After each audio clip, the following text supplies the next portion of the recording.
కమలాపువ్వు party leader cum Kamareddy MLA Katipalli Venkataramana Reddy sir మొన్నటి municipal ఎన్నికలప్పుడు మాట్లాడిన ఓ వీడియో ఇప్పుడు ఇంటర్నెట్లో ఇరుగా మరగా తిరుగుతున్నది. ఏ ఎమ్మెల్యేది లేని ఒక్క దేశం కోసం ధర్మం కోసం దేవులాడుతున్నామని చెప్పుకునే బీజేపీ ఎమ్మెల్యే సార్ వీడియోనే వైరల్ ఎందుకు అవుతున్నది అంటే చెప్తాపాండి. మీడియా పెట్టుకునేంత నీచ స్థితికి అవసరం లేదు. అమ్మ ఇద్దరు ముఖ్యమంత్రుల మీద గెలిపించారు. కామారెడ్డి ప్రజలు విఘ్నులు అన్నారు. ఇద్దరిట్లలో ఒక్కరు ముఖ్యమంత్రి అవుతారని మీకు తెలుసు, నాకు తెలుసు. అయినా నన్ను ఓటేసి గెలిపించారు. నేను గెలిచిన నుంచి గెలవక ముందు అదే కారులో ఒక్కొన్నే వచ్చిన, ఇయ్యాల్లో కూడా నేను ఒక్కొన్నే వచ్చిన. 20 మందిని వేసుకొని 20 బండ్లు వేసుకొని వస్తేనే లీడర్ అని మీరు అనుకుంటే ఆ లీడర్షిప్ నాకు అవసరం లేదు. పొద్దున్న లేవగానే దరిద్ర ముఖాలు కనిపించేటట్టు ఫ్లెక్సీలు రోడ్ల పొంటంతా వేసుకుంటేనే లీడర్ అంటే ఆ లీడర్ నాకు అవసరం లేదు. భార్య ముఖం భర్త, భర్త ముఖం భార్య చూస్తే శుభం.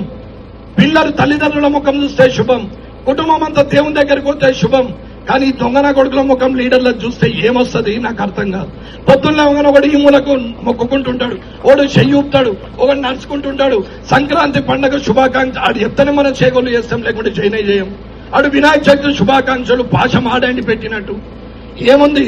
దీపావళికి పెళ్లిళ్ళు పంపితే కూర్చు, సంక్రాంతికి ముగ్గులేపిస్తే కూర్చు.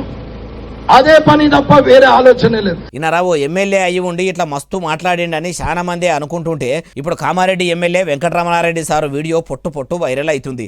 ఇంటర్నెట్లో ఇది చూసినాక ఎమ్మెల్యే సారు మాట్లాడింది బాగుందని కొందరు, ఎమ్మెల్యే అంటే ఇట్లుండాలని కొందరు వైరల్ చేస్తుర్రు. మీకెట్లా అనిపించిందో మీరు కూడా కామెంట్ చేయండి అంటుర్రు ఏ ముచ్చటిన్నోళ్ళు.